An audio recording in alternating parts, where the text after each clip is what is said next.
Alam mo ba, may mga araw na parang hindi ka na makahinga sa bigat ng mga pagsubok sa buhay.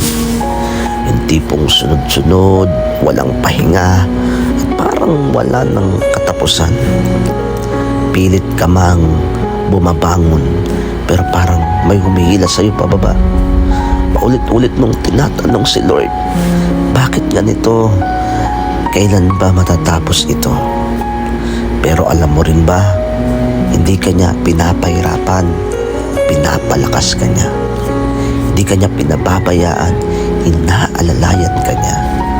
Hindi mo lang agad nakikita, pero sa bawat luha mong pumapatak, may binubuo siyang kwento ng tagumpay. Kaya kung nandiyan ka man sa gitna ng bagyo, gitna ng problema, gitna ng pagsubok, kapit ka lang, hindi pa tapos si Lord sa'yo. Ang pagsubok mo ngayon, magiging patotoo mo palang araw.